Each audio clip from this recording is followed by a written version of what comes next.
Tuhan bersamamu dan bersama rohmu. Inilah Injil suci menurut Markus.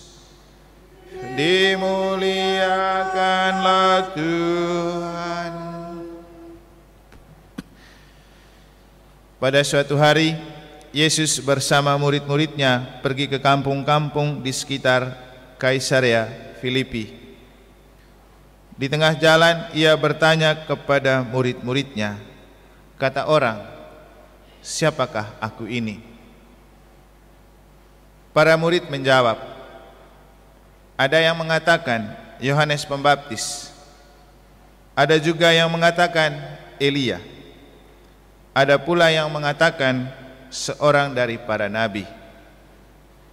Yesus bertanya lagi kepada mereka, "Tetapi menurut kamu, siapakah aku ini?" Maka Petrus menjawab, "Engkaulah Mesias." Dan Yesus melarang mereka dengan keras, supaya jangan memberitahukan kepada siapapun tentang Dia. Kemudian mulailah Yesus mengajarkan kepada mereka bahwa Anak Manusia harus menanggung banyak penderitaan. Ia akan ditolak oleh para tua-tua, imam-imam kepala dan ahli-ahli Taurat, lalu dibunuh dan bangkit sesudah 3 hari. Hal ini dikatakannya dengan terus terang. Tetapi Petrus menarik Yesus ke samping dan menegurnya. Maka berpalinglah Yesus, dan sambil memandang murid-muridnya, ia memarahi Petrus. Katanya, "Enyalah iblis, sebab engkau bukan memikirkan apa yang dipikirkan Allah, melainkan apa yang dipikirkan manusia."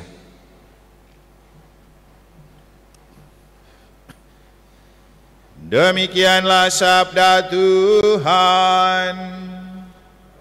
Terpujilah Kristus.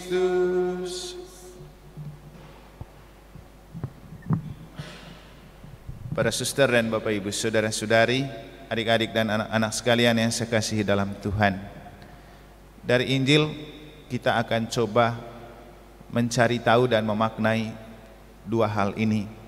Pertama, ketika Yesus bertanya kepada murid-muridnya dalam perjalanan ke Kaisarea Filipi, kata orang, "Siapakah aku?" Apakah itu adalah tanda bahwa Yesus lagi haus perhatian? Yang kedua, ketika Yesus memarahi Petrus, kapan Tuhan bisa marah dengan kita? Namun sebelumnya marilah kita memaknai dulu 2 hal penting yang dapat kita maknai dari bacaan pertama tentang sikap Tuhan setelah memberikan bencana air bah kepada dunia.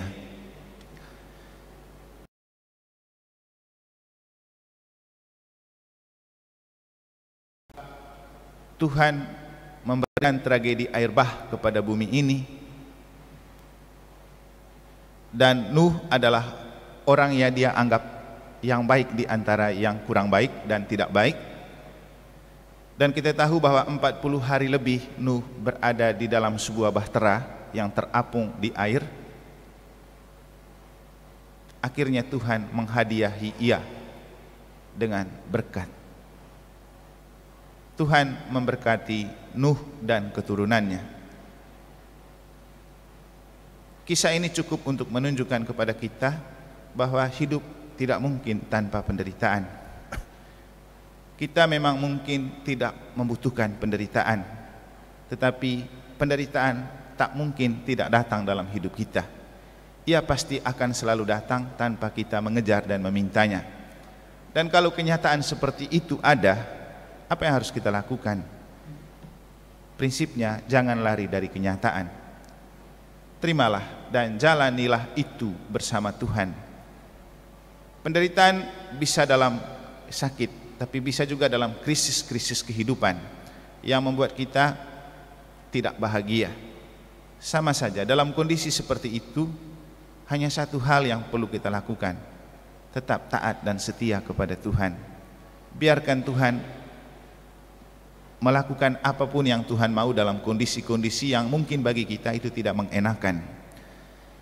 Maka menyerahkan perkara hidup kepada Tuhan memang adalah pilihan hidup terbaik, seperti yang saya katakan dalam khotbah kemarin.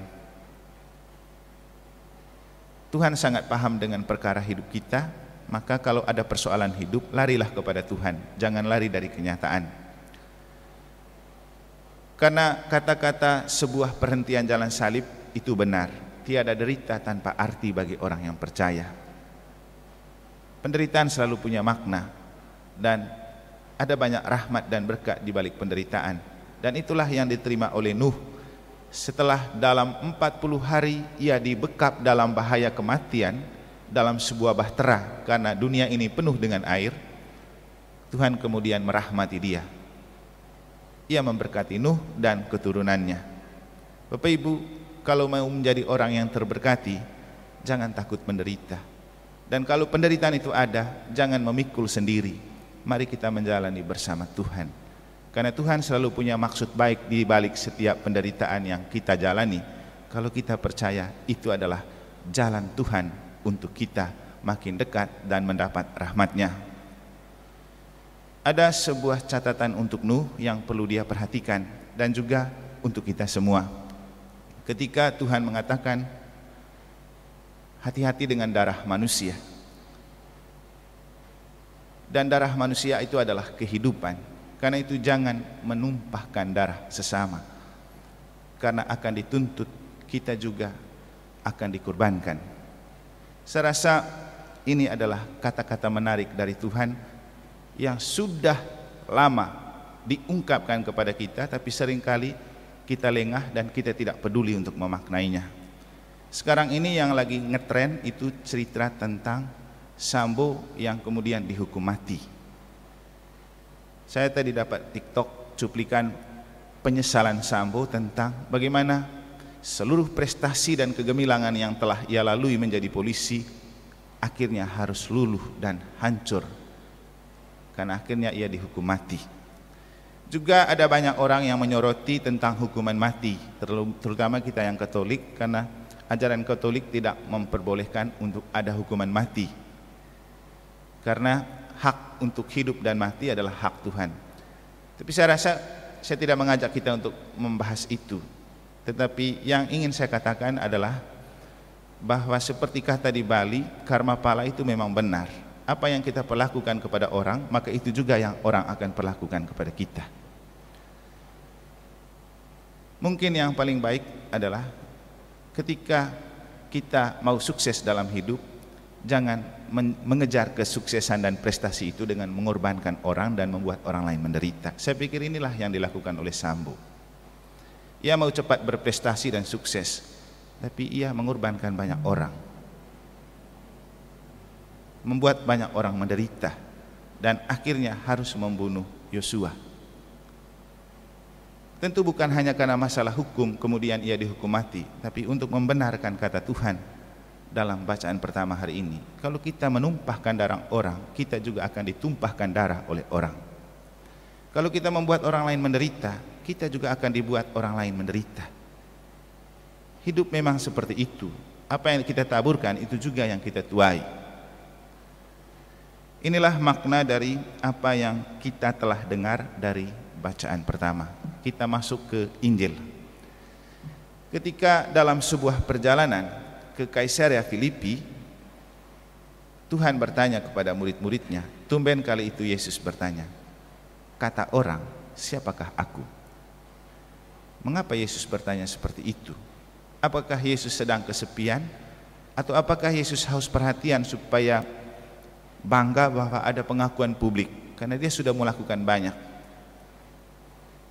Sebenarnya bukan itu yang Yesus butuhkan, bukan pengakuan publik, juga bukan supaya dapat perhatian, tapi dia mau menguji seberapa jauh murid-murid yang sudah berada dan berjalan bersama dia ini betul mengenal Yesus ini siapa. Sama dengan kita Bapak Ibu, kita sering berjalan bersama, tapi belum tentu kita saling mengenal. Apalagi di zaman modern seperti ini, orang jalan bersama dalam satu bis atau dalam satu kendaraan, atau mungkin juga duduk berdampingan, tapi belum tentu mereka berkomunikasi, karena orang akan asik dengan dunianya masing-masing atau gadget atau HP-nya masing-masing. Sehingga ketika kita berjalan bersama, belum tentu kita betul saling mengenal. Buru-buru dengan orang-orang lain, bahkan dengan pasangan hidup belum tentu kita saling mengenal. Saya masih ingat ceritanya Pak Bayu ketika merayakan hari ulang tahun ke berapa waktu itu ya Pak Bayu? Karena hari ini juga istrinya merayakan hari ulang tahun, maka saya pakai ceritanya mereka. Waktu dia memimpin ibadat persiapan pernikahan anaknya Pak siapa waktu itu? Bukan. Apa nih? Pak siapa nih? Suroto ya. Dia bilang setelah belasan tahun menjalani hidup bersama istrinya, belasan tahun loh, jalan bersama, duduk bersama, tidur bersama, tapi mereka tidak saling mengenal. Ternyata Pak Bayu ini tidak suka makan jeruk atau pepaya Pak Bayu? Jeruk ya. Tapi selama itu Ibu Bayu selalu memberikan dia jeruk.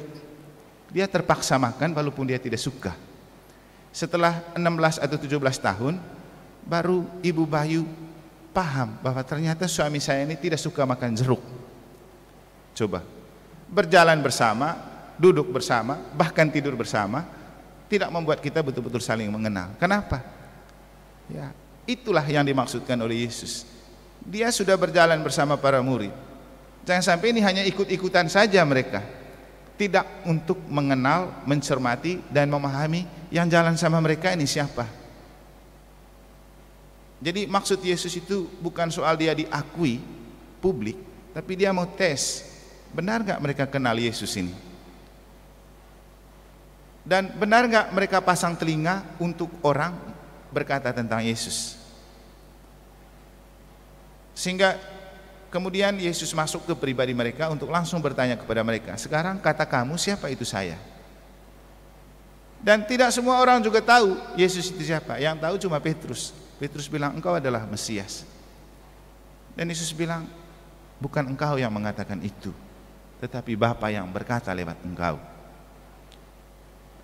Orang-orang lain yang sering ikut dengan Yesus mereka tidak mengenal. Dan mungkin juga sama dengan kita. Sejak dari dalam perut sudah jadi Katolik, tapi apakah kita betul mengenal Yesus? Sudah berpuluh-puluh tahun menjadi pengikut Yesus, kita sudah benar-benar mengenal siapa itu Yesus untuk saya. Mungkin juga setiap hari kita ikut misa, tapi apakah kita betul-betul mengenal Tuhan kita itu siapa? Bapak Ibu, referen Mazmur itu baik sekali untuk kita sadar dan paham bahwa Tuhan kita itu tidak pernah membiarkan kita berjalan sendiri, tidak pernah membiarkan kita bekerja sendiri. Tuhan tahu semua baik buruknya hidup kita. Apalagi kata referen Mazmur, Tuhan itu selalu memandang kita dari surga. Tuhan selalu memandang kita dari surga. Jangan berpikir kita asik dengan yang lain, Tuhan tidak tahu. Jadi Tuhan selalu memandang kita, termasuk kita. Tapi Tuhan juga paham bahwa kita itu manusia yang lemah dan rapuh. Tapi yang Tuhan mau bukan supaya kita takut dengan kehidupan, takut seperti nanti Tuhan lihat, ketakutan seperti Adam dan Hawa waktu mereka sudah makan buah terlarang. Tapi yang Tuhan mau itu kita punya rasa takut dengan Tuhan. Takut dalam arti bukan supaya nanti Tuhan hukum, tidak. Tapi takut jangan sampai kita melupakan Tuhan yang tidak pernah melupakan kita dan selalu melihat kita. Atau dalam bahasa Injil, yang paling membuat Tuhan marah itu apa? Ketika kita terlalu memikirkan apa yang dipikirkan oleh manusia, tetapi tidak memikirkan apa yang dipikirkan Allah. Dan inilah yang membuat Yesus marah. Ketika Yesus berbicara tentang apa yang akan dia alami sesuai dengan rencana dan kehendak Bapa, Petrus menarik dan menegur, Coba. Jadi Tuhan marah kalau kita meremehkan Tuhan dan kalau kita menjadi pengatur untuk Tuhan. Dan itulah yang membuat Yesus marah.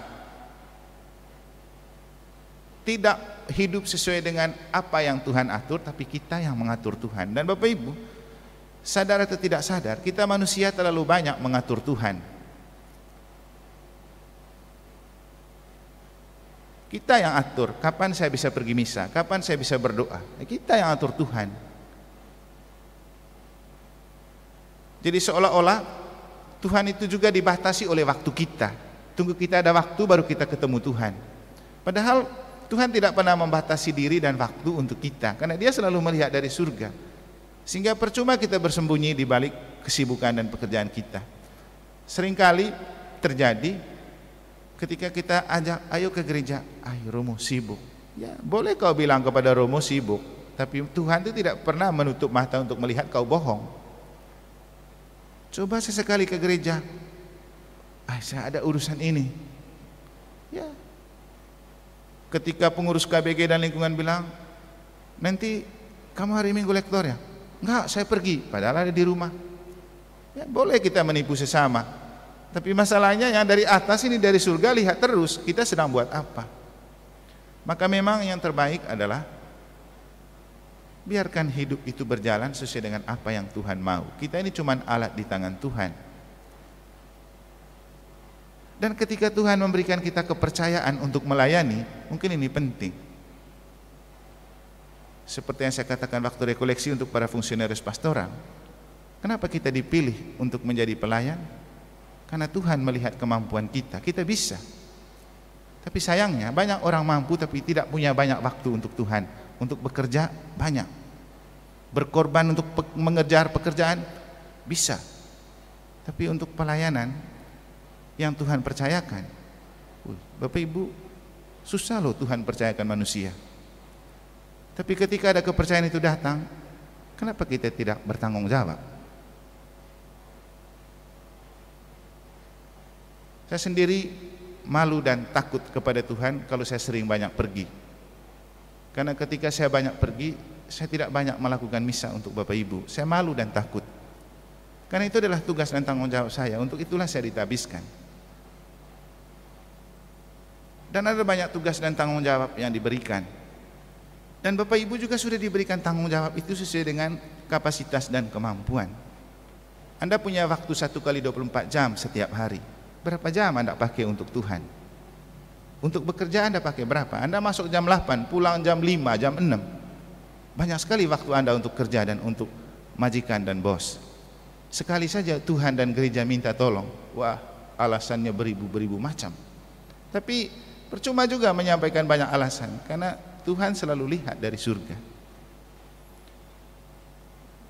Dan cobalah sesekali berpikir untuk kerajaan Allah. Jangan terlalu banyak berpikir untuk kerajaan dunia. Benar bahwa kita tidak bisa hidup tanpa makan minum, tapi jangan lupa yang membuat kita hidup apa? Roh, darah, yang dikisahkan dalam bacaan pertama. Darah dan roh. Darah berhenti mengalir kalau tidak ada nyawa di dalamnya. Dan siapa yang memberikan nyawa itu untuk Anda hirup? Bos Anda, pekerjaan Anda, pendapatan Anda? Tidak. Tuhan memberikan itu gratis. Jadi sebaiknya coba kita pikirkan ulang. Kalau kita betul mengenali Yesus, kita pasti rela dan berkorban juga sesekali untuk Tuhan. Jadi inilah beberapa hal yang dapat kita maknai dua bacaan suci pada hari ini. Sekali lagi kesimpulannya bahwa mari kita hidup dengan tidak melarikan diri dari kenyataan dan penderitaan. Ketika ada penderitaan dalam hidup, terimalah itu dan jalanilah bersama Tuhan. Nanti Tuhan menyiapkan berkat di baliknya. Yang kedua, jangan hidup untuk membuat orang lain menderita, apalagi membunuh orang lain, karena orang akan memperlakukan hal seperti itu juga kepada kita, karena Tuhan sudah mengatakannya. Yang ketiga, sudah lama kita jadi pengikut Yesus, Sudah lama kita jadi orang Katolik, tapi apakah kita betul mengenal Yesus itu siapa untuk kita? Yang keempat, jangan buat Tuhan marah. Tuhan marah kalau kita sok menjadi pengatur untuk Tuhan. Tuhan memberikan kita kepercayaan untuk bertanggung jawab dalam gereja. Jangan lagi kita yang atur Tuhan. Coba taat sedikit dengan yang Tuhan sudah atur. Ketika Tuhan memberikan kita kepercayaan, mari kita jalani dengan penuh tanggung jawab. Jangan sampai kita utamakan pekerjaan-pekerjaan dunia. Bukan tidak penting, tapi ingat, Tuhan Yesus marah Petrus karena ia hanya memikirkan apa yang dipikirkan oleh manusia dan dunia, tidak berpikir tentang apa yang dipikirkan Allah. Ketika kita menjadi fungsionaris pastoral dalam gereja, ketika kita menjadi DPP dan pengurus lingkungan, dan apapun bentuk pelayanan gereja, itu karena Tuhan mau memberikan kepercayaan itu kepada kita. Jangan sampai kita lalaikan kepercayaan itu hanya karena mengejar pendapatan dan ketakutan kepada pimpinan dan bos. Cobalah kita punya rasa takut kepada Tuhan sesekali. Semoga Tuhan memberkati.